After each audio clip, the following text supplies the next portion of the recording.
काठमाडौँ क्षेत्र नम्बर 6 ले आयोजना गरेको सभाका सभापतिज्यू, हाम्रो पार्टीका आदरणीय नेता, यो संविधानका मस्यौदाकार आदरणीय कृष्ण प्रसाद सिटौलाज्यू, नेपाली कांग्रेसका नेता आदरणीय गगन थापाज्यू, आदरणीय उमाकान्त चौधरीज्यू, आदरणीय भीमसेन दास प्रधानज्यू, नेपाल महिला संघ, नेपाल विद्यार्थी संघ, नेपाल तरुण दल का महामन्त्री लगायत केन्द्रीय समितिका साथीहरू, विभिन्न तह र तबकामा रहेर नेपाली कांग्रेसको महत्त्वपूर्ण जिम्मेवारी अदा गर्नुभएका कांग्रेसका नेता साथीहरू, हाम्रो निम्तोलाई स्वीकार गरेर यो भव्य समारोहमा उपस्थित हुनुभएका आदरणीय दिदीबहिनी, दाजुभाइहरू, पत्रकार मित्रहरू, सबैलाई म हार्दिक अभिवादन गर्न चाहन्छु। जय नेपाल। ब्रान्डेड जुत्ता लगाएर अलकत्राले पोतिएको सडकमा चकचक आवाज निकाल्दै हिँड्ने खुट्टाहरूलाई खेत र बारीका बारेमा थाहा हुँदैन। पटपटी फुटेका खुट्टा नचिन्ने शासकलाई माटोको कथाका बारेमा थाहा हुँदैन। बजारले उनी दिएको माला लिएर शालिगमा हुत्याउन हतार गर्ने शासकलाई शहीदको महत्त्व थाहा हुँदैन। आज शहीद दिवस, म अमर शहीदहरूप्रति गहिरो सम्मान व्यक्त गर्न चाहन्छु।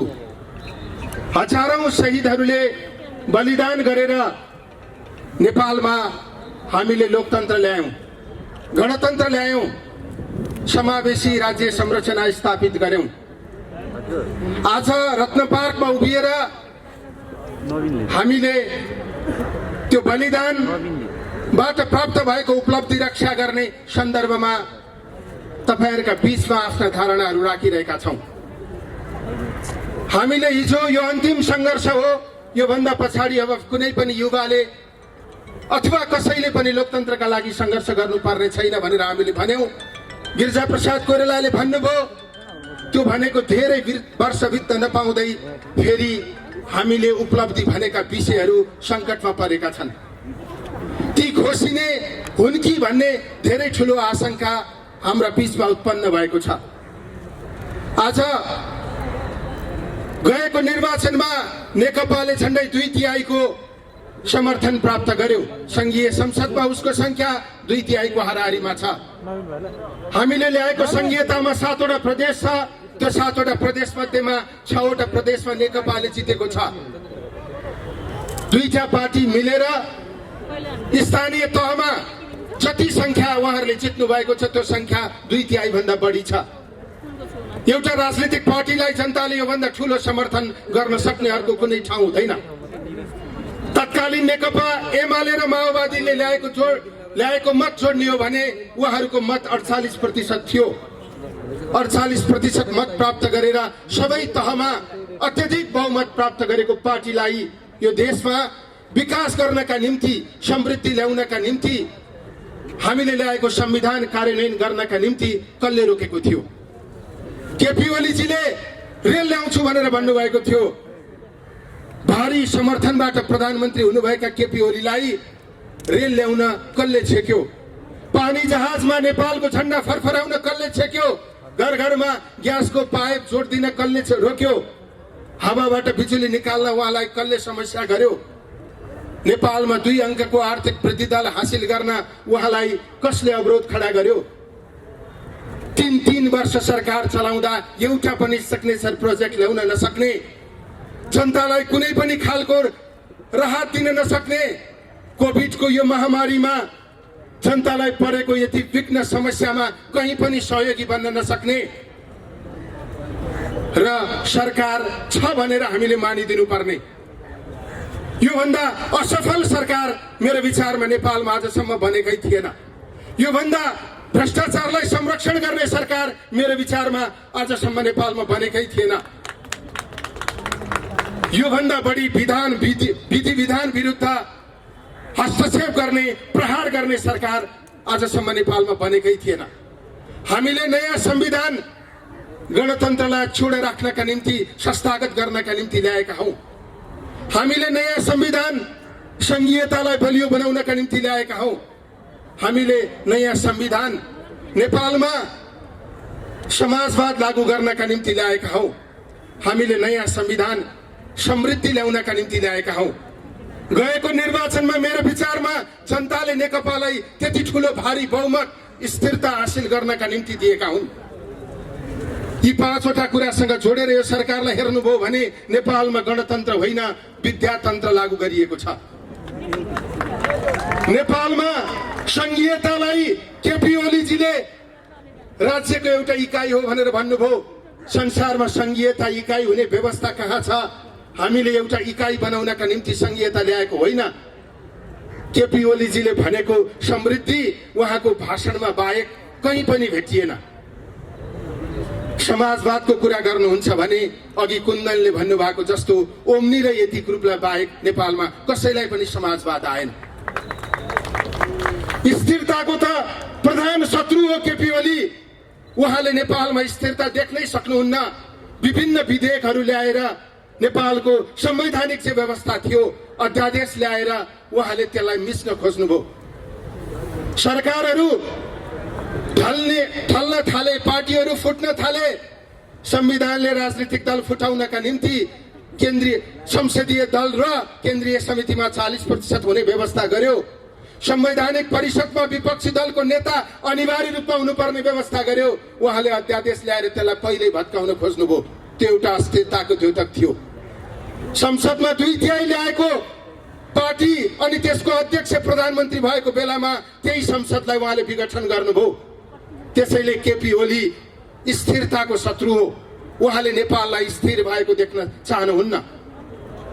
आज सरकार सञ्चालनको पक्षबाट मात्रै होइन नेपालको संविधान रक्षाको पक्षबाट पनि केपी ओली यो संविधानको प्रमुख बाधक हो, लोकतन्त्रको प्रमुख बाधक हो, संघीयताको प्रमुख बाधक हो र नेपालमा समृद्धि आउन नसक्नुको मुख्य कारण केपी ओलीले देशको नेतृत्व गरेको कारणले हो। आज नेपालको संविधानले स्थिरताका निम्ति धेरै व्यवस्था गरेको छ। संवैधानिक व्यवस्थालाई कुल्चिएर उहाँले 2/3 संसद भङ्ग गर्नुभयो। नेपालको संविधानको कुन धारामा प्रधानमन्त्रीले अविश्वासको प्रस्ताव ल्याएर त्यो प्रस्ताव फेस गर्न सकेन भने संसद विघटन गर्ने व्यवस्था गरिएको छ। अझ केपी ओलीजीका विरुद्ध त अविश्वासको प्रस्तावसम्म पनि दर्ता भएको थिएन। धारा 76 को 1 देखि 10 सम्म विभिन्न व्यवस्थाहरू गरिएको छ। 1 देखि 9 सम्म कुनै पनि काम नगरिकन एकैचोटि 10औं नम्बरमा प्रवेश गर्न पाइन्छ। संसद विघटनलाई संविधानले अत्यन्त धेरै अप्ठ्यारो बनाएको छ। संविधान मस्यौदाकार आदरणीय कृष्ण प्रसाद सिटौलाजी यही हुनुहुन्छ। नेपालको संविधानले सरकारहरू छिटो छिटो फेरिए भनेर 2 वर्षसम्म अविश्वासको प्रस्ताव ल्याउन नपाउने व्यवस्था गरेको छ। नेपालको संविधानमा प्रधानमन्त्रीहरूले आफू टिक्नका निम्ति 50-60 जना मन्त्री बनाउन थाले भनेर 25 जना भन्दा बढी मन्त्री नबनाउने व्यवस्था गरेको छ। संविधानमा अवधिभन्दा पहिले संसद विघटन गर्न नसकिने हदैसम्मको व्यवस्था गरिएको छ। तर प्रधानमन्त्रीले प्रचण्डजीसँग रिस उठ्यो, माधव नेपालजीसँग रिस उठ्यो, उहाँले संसद विघटन गरिदिनु भयो। कसैसँग रिस उठेको आधारमा जनताको संसद विघटन गर्न पाइन्छ? हिजोको संविधानमा त्यो व्यवस्था थियो होला, तर नेपालमा आज नयाँ संविधान छ। हिजोको संविधानमा त्यो व्यवस्था थियो भनेर नयाँ संविधान आइसकेपछि पुरानो संविधानको व्यवस्था लागू गर्न मिल्छ? बेलायतमा यो व्यवस्था छ, यो परम्परा छ भनेर नेपालमा त्यो परम्परा लागू गर्न मिल्छ? नेपालमा त नयाँ संविधान छ। हामीले संविधान भन्दा माथि कसैलाई पनि नराख्नका निम्ति गणतन्त्र ल्याएका हौं। हिजो राजाहरूले टेरेनन्, त्यसैले राजाहरूले नटेरेका कारणले उनीहरूलाई हामीले हटायौं र गणतन्त्र ल्यायौं।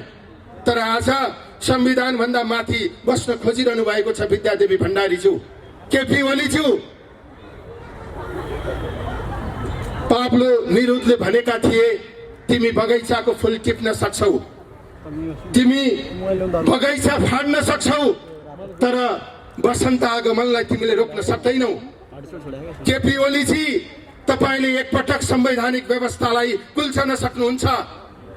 तपाईले एकपटक नागरिक सभाको आन्दोलनमा फोहोर हाल्न सक्नुहुन्छ।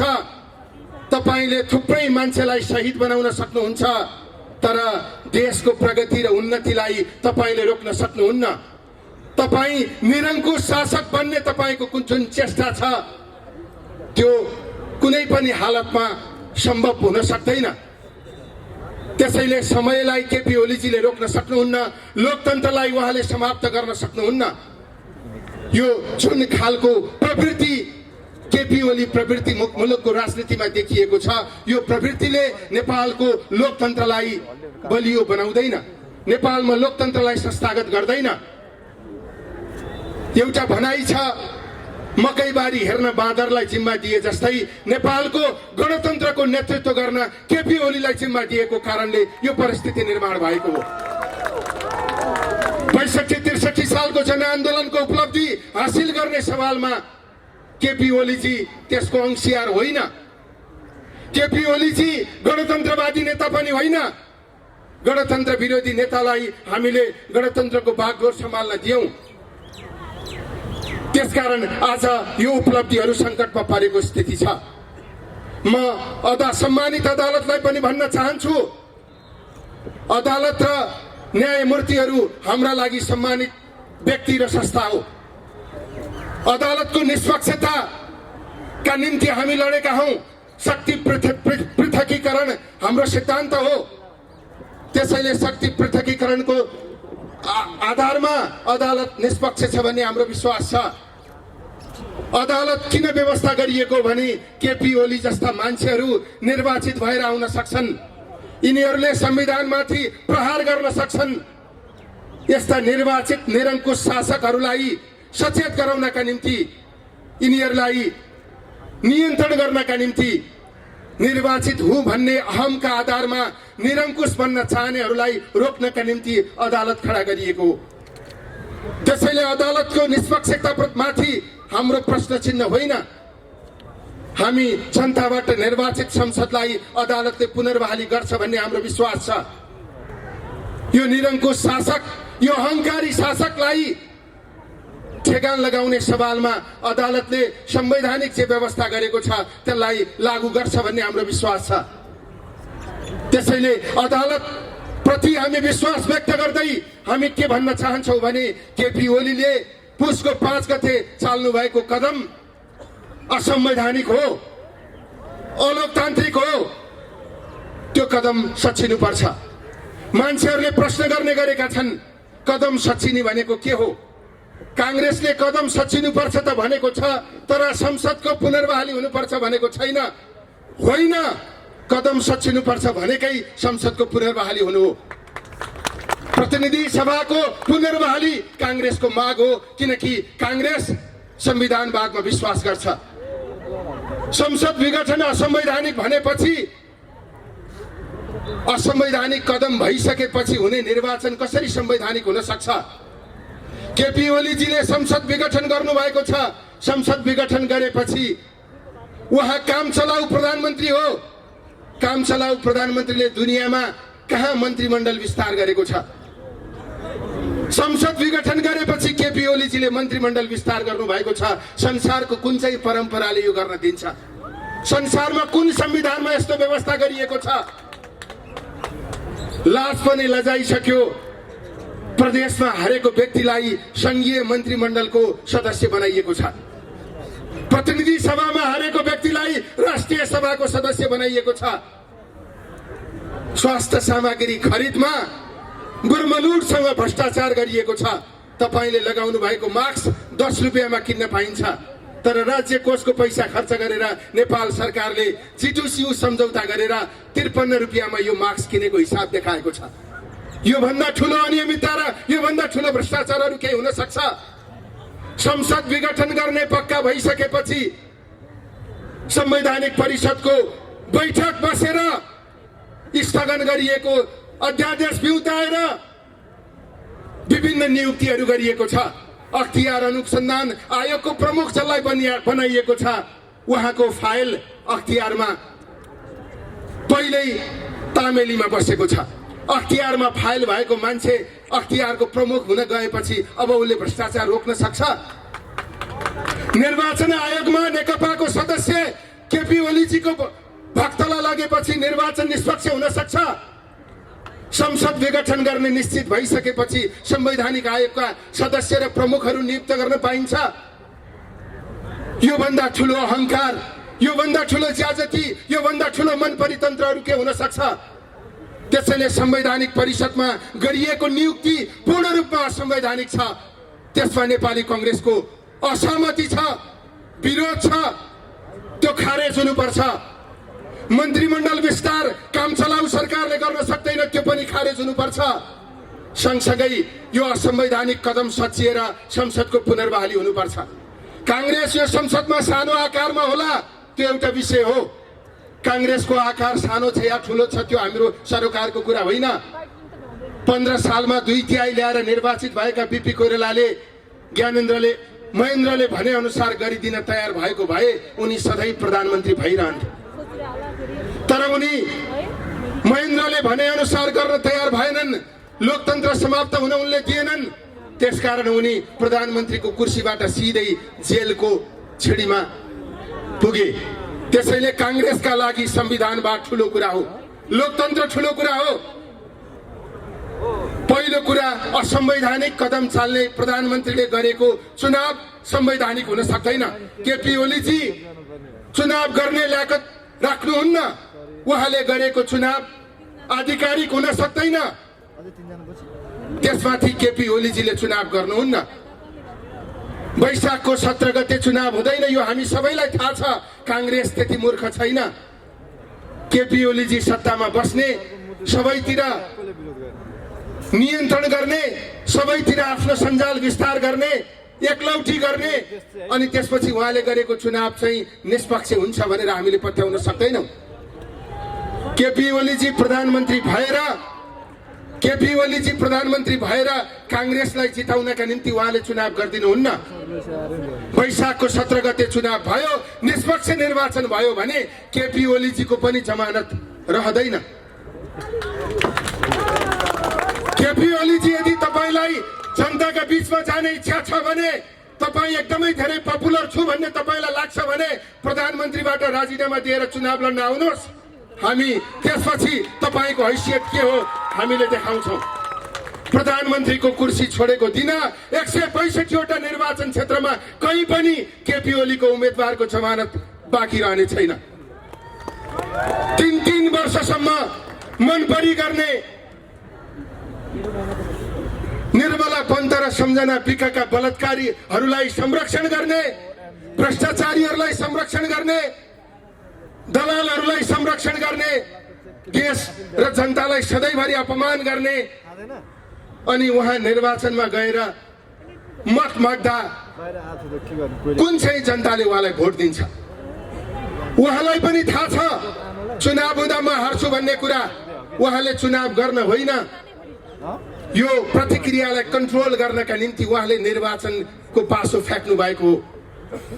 यो निर्वाचन हुँदैन। अब यदि संसदको पुनर्बहाली भएन भने नेपालमा संविधान उल्लङ्घनको प्रक्रिया प्रारम्भ हुन्छ।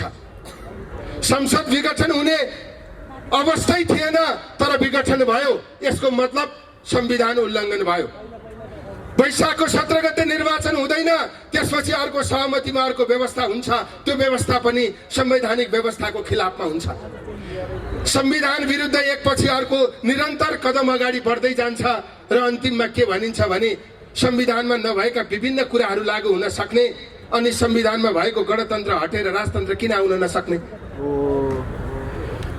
यो मुलुकलाई त्यहाँ पुर्याउन खोजिएको छ। त्यहाँ पुर्याउने अभियानको नेतृत्व केपी ओलीजीले गरिरहनु भएको छ। केपी ओलीजी कम्युनिस्ट हो भन्नुहुन्छ। उहाँ यदि कम्युनिस्ट हो भने उहाँ शाही कम्युनिस्ट हो, उहाँ सामन्त कम्युनिस्ट हो। नेकपाको घोषणा पत्रमा 2 वर्षभित्र नेपाललाई खाद्यान्नमा आत्मनिर्भर बनाइनेछ भनेर लेखिएको छ। 2 वर्षभित्र खाद्यान्नमा आत्मनिर्भर बनाउँछु भनेर चुनाव जितेको नेकपाले 2 वर्षपछि होइन 3 वर्षपछि जनतालाई मल पनि दिन सकेन। नेकपाको घोषणा पत्र यति धेरै महत्त्वकांक्षी छ, त्यसको त्यहाँभित्र लेखिएको कुनै पनि काम यो सरकारले गरेन। नेकपाले अवसर नपाएको होइन, एउटा गणतन्त्र विरोधी व्यक्तिलाई नेकपाले प्रधानमन्त्री बनायो, जसले गर्दा देशमा समृद्धिको बाटो खनिनु कोरिनु त धेरै फरकको कुरा भयो। हामीले प्राप्त गरेको उपलब्धि पनि खोसिने अवस्थामा पुग्यो। त्यसको प्रमुख दोषी भनेको पुष्पकमल दाहालजी हो, माधव कुमार नेपालजी हो। हामीले प्राप्त गरेका उपलब्धिहरूलाई रक्षा गर्ने गरी उहाँहरूले नेकपालाई चलाउन सक्नु भएन। यी उपलब्धिहरू खोज्ने व्यक्तिलाई उहाँहरूले प्रधानमन्त्री बनाउनु भयो। त्यसैले आज सडकमा कांग्रेस जाँदै गर्दा हामी नेकपाको एउटा खेमा हाम्रो जस्तै मुद्दा बोकेर हिँडिरहेको छ, तर पनि हामी उहाँहरूसँग एलायन्स गरिरहेका छैनौँ, किनकि उहाँहरूको लोकतन्त्रप्रतिको निष्ठामा हाम्रो प्रश्न छ। उहाँहरू आज पनि उहाँहरूको प्रधान विषय लोकतन्त्र होइन, समावेशी गणतन्त्र होइन, उहाँहरूको मुख्य विषय राज्य कब्जा गर्ने हो। राज्य कब्जा गर्ने प्रतिस्पर्धामा नेकपा भित्र केपी ओलीजी र प्रचण्डजीहरूको झगडा भएको हो। त्यसकारण नेपाली कांग्रेस लोकतन्त्रको रक्षाका निम्ति सडकमा आन्दोलन गर्न चाहन्छ र त्यसको नेतृत्व गर्न चाहन्छ। हामीले सत्तामा जानका निम्ति यो कुरा गरिरहेका छैनौँ। हामी सडकमा लोकतन्त्रलाई सुरक्षित गर्नका निम्ति, नेकपाको यो अहंकारवादलाई अन्त्य गर्नका निम्ति, नेपालको संविधानमाथि जुन ढङ्गले प्रहार भइरहेको छ त्यो प्रहारलाई निस्तेज पार्नका निम्ति हामीले सडक आन्दोलनको आह्वान गर्न खोजिरहेका छौँ। हामी चाहन्थ्यौँ यो कार्यक्रम क्षेत्रीय समितिले होइन, नेपाली कांग्रेसको केन्द्रीय समितिले हाम्रो सभापतिलाई यो मञ्चको बीचमा राखेर हामी आन्दोलन गर्न चाहन्थ्यौँ। हाम्रो त्यो प्रयास अहिले पनि जारी छ। टुडी खेलको मैदानमा देशभरिबाट लोकतन्त्र रक्षाका निम्ति काठमाडौँ आउनुहोस् भनेर लोकतन्त्रवादीहरूलाई काठमाडौँमा बोलाएर कांग्रेसले यो संविधान बचाउनका निम्ति जनतालाई अपिल गर्न जरुरी छ। लोकतन्त्र बचाउनका निम्ति जनतालाई अपिल गर्न जरुरी छ। युवाहरूको अधिकार सुरक्षित गर्नका निम्ति सडक आन्दोलनको नेतृत्व गर्न कांग्रेस अग्रसर हुन जरुरी छ। हामीले त्यही प्रयासको प्रारम्भ यहाँबाट गरिरहेका छौँ। आज शहीद दिवसको दिन नेपाली कांग्रेसले यो असंवैधानिक कदमको विरुद्ध राजधानीमा एउटा बृहत सभा गरिरहेको छ। यो प्रारम्भ हो। हामी योभन्दा अगाडि देशका ठूला सहरहरूमा र काठमाडौँ उपत्यकामा जनतालाई आह्वान गरेर यो